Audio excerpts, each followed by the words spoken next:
Commençons par plus de précision sur ce qu'est l'épargne salariale en introduction.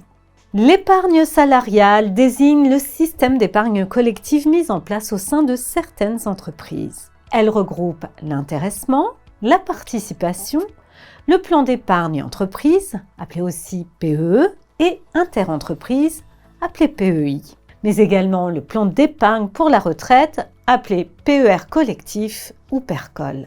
Des passerelles existent entre l'épargne salariale et d'autres dispositifs comme le compte épargne-temps, le CET ou l'actionnat salarié. Passons à une présentation plus chiffrée. Voici les chiffres clés de l'Association française de gestion financière ou AFG pour l'année 2022. En cours, 158,6 milliards d'euros. Collecte brute, 13,2 milliards d'euros. Collecte nette, 4,7 milliards d'euros. Il y a plus de 367 000 entreprises bénéficiaires. En ce qui concerne les PER collectifs, on a un encours de 15,2 milliards d'euros, une collecte brute à 1,5 milliard d'euros, une collecte nette à 1,05 milliard d'euros.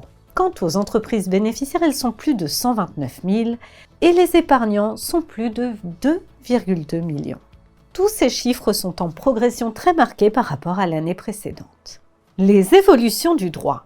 Les dispositions légales sur l'épargne se retrouvent dans les codes du travail, de la sécurité sociale, du commerce, ainsi que le code général des impôts et le code monétaire et financier. N'oublie pas de t'abonner à notre chaîne pour ne manquer aucune de nos prochaines vidéos. Et surtout, pense à liker si le contenu te plaît. Quel est le cadre législatif? Les 4 institutions, participation, intéressement, PEE et PERCOL, ont des règles communes, mais chaque régime a une vocation différente. Il s'agit de systèmes d'épargne à caractère collectif bénéficiant à tous les employés d'une même entreprise. Ces institutions répondent à un contrôle administratif et à des règles de dépôt identiques. Un accord d'intéressement, de participation et un règlement de plan d'épargne salariale conclu en même temps peuvent faire l'objet d'un dépôt commun à l'administration.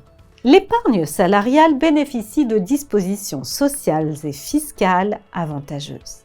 Les négociations salariales obligatoires. Au sein des entreprises ne disposant pas de délégué syndical et dans lesquelles un comité social et économique existe, mais aucun accord d'intéressement ou de participation, l'employeur doit proposer tous les 3 ans un examen des conditions de mise en place d'un dispositif d'épargne salariale. Dans les entreprises ayant au moins un délégué syndical mais aucun dispositif d'épargne salariale, l'employeur doit engager une négociation sur le partage de la valeur ajoutée dans l'entreprise. À défaut d'accord, une négociation annuelle est obligatoire.